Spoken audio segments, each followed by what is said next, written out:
নমস্কার, প্রত্যেককে স্বাগত। আজকে আমরা মডার্ন বেনোনি ডিফেন্সে কালোর একটা ট্র্যাপ দেখব। তো এই ট্র্যাপটা নেওয়া হয়েছে 1970 সালে একটা গেম থেকে। গেমটা খেলা হয়েছিল উলম্যান বনাম ফিশারের সাথে। তা এখানে দেখব ফিশার কি অসাধারণভাবে একটা ট্র্যাপ ক্রিয়েট করেন, কিন্তু গল্পের শেষ এখানে নয়। দেখব যে এই গেমটার ঠিক 11 বছর আগে আরেকটি গেমে, অর্থাৎ 1959 সালে ভিক্টর কর্চনয় ভার্সেস লুটিগভের মধ্যেও সিমিলার একটা গেম খেলা হয়েছিল। এবং দেখব সেখানেও কালো এরকম একটা ট্র্যাপ ক্রিয়েট করার চেষ্টা করে, কিন্তু উল্টে সে নিজেই ফাঁদে পড়ে যায়। তো চলুন দুটো গেম আমরা বিস্তারিতভাবে আলোচনা করি। তো প্রথমে আমরা ফিশারের গেমটাই দেখছি। তো এখানে সাদা শুরু করে D4 দিয়ে, ফিশার খেলেন নাইট F6। আচ্ছা, আমি পোর্টটা ঘুরিয়ে দিই, তাহলে কালো দেখতে বোঝাতে সুবিধা হবে। তারপরে সাদা খেলে C4, ফিশার খেলেন C5, বেনোনি ডিফেন্স। D5 করেন, এখানে ফিশার খেলেন E6, নাইট C3, পন দিয়ে পনটা খায়, সেও পন দিয়ে পনটা খায়। তারপর ফিশার খেলেন D6। এখানে সাদা খেলে E4, সেন্টারে গেইন করার চেষ্টা করছে। ফিশার খেলেন G6। এরপর সাদা খেলে বিশপ F4। দেখুন এখানে একটা অ্যাটাক আসতে পারে, তো এই জন্যই ফিশার খেলেন A6, যাতে এটা প্রিভেন্ট করতে পারে। তো এখানে সাদা খেলে A4। A4 খেলার আইডিয়াটা কি? কারণ যদি A4 না খেলতো তাহলে কালো কিন্তু এখানে B5 খেলে দিত। তো এই B5টি আটকানোর জন্যই সাদা খেলে A4। এরপর ফিশার খেলেন বিশপ G7, সাদা খেলে নাইট F3, আর এরপরে ফিশার করেন ক্যাসেল। সাদা করে bishop E2, normal developing move. এরপর ফিশার খেলেন বিশপ G4। বিশপ G4টা কেন খেলেছেন? কারণ সাদা যদি H3 করে খেলে, তাই দেখুন বিশপটা কোথাও বার হতে পারবে না। কারণ এই ঘরটা ধরা পন দিয়ে, এই ঘরটা যেতে পারছে না, ঘরটা উঠতে চাইছে না। যাই হোক, এই যাতে H3 করার আগে বিশপটাকে ট্রেড করে নিতে পারে, তাই কালো এখানে বিশপ G4 করে খেলে।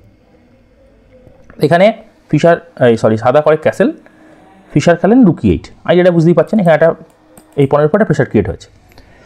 তো এখানে দেখুন সাদা কি দেখছে, সাদা চাইছে যে এই পয়েন্টটাকে আরেকটা ডিফেন্ডার আনতে।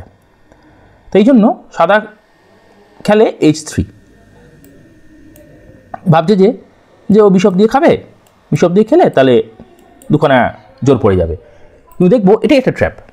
ফিশার এটা আগে থেকেই বুঝতে পারেন যে যদি H3 করে তাহলে ব্যাপারটা হচ্ছে না। তার কারণটা হচ্ছে কেন, ফিশার যে অনবদ্য চালটা দেন সেটা হচ্ছে নাইট টেক্স পন। এবার অরিজিনাল গেমে সাদা খেলে নাইট টেক্স নাইট। এবার আপনারা ভাবতে পারেন যে কেন পন দিয়ে বিশপটা খেলো না। কারণ যদি খেতো তাহলে ফিশার খেলতো এখানে বিশপ দিয়ে এই নাইটটা খেতো। কারণ বুঝতেই পারছেন যদি পন দিয়ে খান তাহলে নাইট দিয়ে পন মেরে সব ফ্যামিলি ফর্ক হয়ে গেছে। ঠিক আছে, সুতরাং এটা হয় না। তো এই জন্যই মানে যখনই সাদা H3 করে, ফিশার খেলেন নাইট টেক্স পন, সাদাও নাইট টেক্স নাইট করে, ফিশার খেলেন রুক দিয়ে নাইটটা খান। তো এবার আপনারা খেয়াল করুন যে এখন তো যদি খেত তাহলে তো বুঝতে পারছেন রুক দিয়ে এই বিশপটা খেয়ে নিত। এই জন্য সাদা খেলে বিশপ G5, ঘুরিয়ে এটাকে অ্যাটাক করে। আর ফিশার খেলেন রুক E8, এই কুইন E8। এরপরে আমি দেখাচ্ছি না, এটা পরে ফিশার জিতে যায়। এটা পরবর্তী গেম মানে চালগুলো দেখানোর কোনো মানে নেই। দেখানো মানে যেটা ট্র্যাপ দেখানোর কথা ছিল সেটাই দেখিয়েছি। কারণ এখন বুঝতে পারছেন যদি বিশপ দিয়ে ধরেও, বিশপ দিয়ে নাইটটা খাবে, আর সাপোজ যদি কুইন দিয়ে খায় তাহলে রুকটা এখানে চলে আসবে। তো এটা গেল ফিশারের গেমটা। আপনার ব্যাপারটা বুঝতে পারলেন যে কেন ট্র্যাপটা ক্রিয়েট হলো। এবার দেখব আমরা ঠিক, এবার আমি সাদার ট্র্যাপটা দেখাই। এবার সাদা দিক থেকে ঘুরিয়ে দিচ্ছি ব্যাপারটাকে। সিমিলার এই যে এখানে তো এই পয়েন্টটা খেয়াল রাখুন যে এখানে ফিশার যখনই সাদা করেছিল F4, বিশপ F4, তারপরে কালো খেলেছিল A6, তারপর সাদা খেলে A4। এবার আমরা যে গেমটা দেখবো এবার ঠিক তার 11 বছর আগের একটা গেম, সেখানে এই দুটো চাল শুধু দেওয়া হয়নি। মানে A6 আর A4 বাদে এটা ইনক্লুড ছিল না, সেটা সব কটা চালই ছিল। আমি পর্যন্ত দেখাচ্ছি আরেকবার, তাহলে ব্যাপারটা বোঝাতে সুবিধা হবে।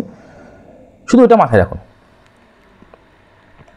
তো গেমটা শুরু হয় এভাবে যে দেখাচ্ছি D4, নাইট F6। এটা গেমটা খেলা ছিল কর্চনের সাথে লুটিগভের। যাই হোক, এখানে C5 করে, সাদা খেলে D5, night E6, night C3 পন টেক্স, এখানে পন টেক্স D6, সাদা করে E4, কালো খেলে G6, তারপরে সাদা খেলে বিশপ F4, কালো এখানে A6 না করে করে বিশপ G7, ঠিক আছে।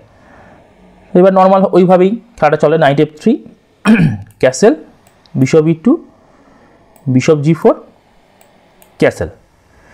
এবার কালো খেলে রুক E8, দেখুন সেম পজিশন, আগের যা ছিল একই পজিশন, শুধু ওখানে A6 আর A4 চালটা নেই, এছাড়া পুরো একই পজিশন। এখানেও মানে কালো, কেন আমি একবার দেখাচ্ছি, কালো চাইছে যে রুক E8 খেলে ওরা একটা ট্র্যাপ ক্রিয়েট করতে, যাতে A3 করলেও নাইট দিয়ে এটা খেতে পারে, কিন্তু দেখবো আমরা সামহাও এখানে এই ট্র্যাপটা কাজ করবে না। কেন কাজ করবে না দেখে নিই। যখন কালো খেললো রুক E8, সাদা খেলে মানে করছনায় খেলেন H3,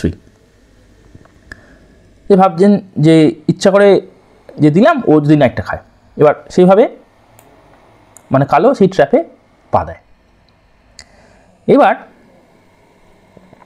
সাদা খেলে পন দিয়ে বিশপটা খেয়ে নেয়। এবার আপনারা ভাবছেন তাহলে তো সেই একই ভেরিয়েশন হতো, কিন্তু এখানেও ঠিকই কালো কিন্তু এখানে বিশপ দিয়ে নাইটটা খায়, কিন্তু অদ্ভুতভাবে করছনা এখানে খেলেন বিশপ B5, এই রুকটাকে অ্যাটাক করেন। দেখুন আগে যখন A6 ছিল ওই জন্য বিশপটা এখানে খেলতে পারছিল না, তো এখানে যেহেতু A6টা করা নেই ওই জন্য বিশপ B5টা করতে পারে। তা পরবর্তী কী হয় যে কালো পন দিয়ে এই পনটা খায়, করছনায় এই বিশপ দিয়ে রুকটা খেয়ে নেয়। তার পরবর্তী আমি কত চাল দেখাচ্ছি যেগুলো হয়, মানে কন্টিনিউশন যেগুলো হয়, কুইন দিয়ে খায়, তারপর এখানে রুক দিয়ে একটা পিন ক্রিয়েট করে করছনায় যাতে নাইটটা যেতে না পারে, তো ও বিশপ দিয়ে খায়, কুইন দিয়ে খায়। এখানে দেখো একটা ম্যাসিভ অ্যাটাক ক্রিয়েট হয়েছে, এখানে বিশপটা দিলে এখানে একটা মিটিং অ্যাটাক চলে এসছে, তো এখানে F5 করে বাঁচানোর জন্য নাইটটাকে। এখানে করছনায় খেলে বিশপ H6, তারপরে যেহেতু এখানে একটা মেট অ্যাটাক ক্রিয়েট হয়েছে, এটাকে বাঁচানোর জন্য তার অপোনেন্ট খেলেন কুইন E7, আর একটু প্রেশার ক্রিয়েট করেন নাইট G5 করে, তো এখানে কুইন E5 করে চ্যালেঞ্জ করেন যাতে এখানে ডায়াগোনালটা ব্লক হয়। এখানে করছনায় খেলেন রুক B1, এখানে অ্যাটাক করে এখানে একটা মেট যদি আনতে পারেন, তো এখানে তার অপোনেন্ট খেলেন কুইন টেক্স D5, আর এখানে করছনায় খেলেন রুক ক্রস পন। তো এখানে আর ফার্দার আমি ডিটেলসে যাচ্ছি না, কারণ এটা দেখানোর কোনো মানে নেই, কারণ যদি এটা হতো তাহলে এখানে একটা মেট ফেট হয়ে যেত আর থাকতো না গেমটা, তো এখানে ছেড়ে দেয় আর কি। তো যাই হোক আপনার ট্র্যাপটা আশা করি বুঝতে পেরেছেন, যে ট্র্যাপটা আমি বলতে চেয়েছিলাম। তার একবার হালকা করে রিক্যাপ করে দিচ্ছি যে বিশপ E2 যখন বিশপ G4 হয়, ক্যাসেল করে সাদা, রুক E8 করে, কালো ট্র্যাপ ক্রিয়েট করার চেষ্টা করে, H3 করে, এবং কালো ট্র্যাপে মানে ফাঁদে পা দেয়। এখানে পন দিয়ে বিশপটা খাওয়ার পরে যখনই বিশপ দিয়ে নাইটটা খায়, সাদা খেলে বিশপ B5, ঘুরিয়ে নাইট রুকটাকে অ্যাটাক করে। তো আগে যেহেতু ফিশারের গেমে যেহেতু A6 ছিল ওই জন্য এটা এই ট্র্যাপটা সাদা পাচ্ছিল না, এই চালটা পাচ্ছিল না আর কি। তো এটাই পার্থক্য। আশা করি এইটা আপনাদের ভালো লেগেছে, এই ট্র্যাপটা মাথায় রাখবেন। ভিডিওটা দেখার জন্য ধন্যবাদ।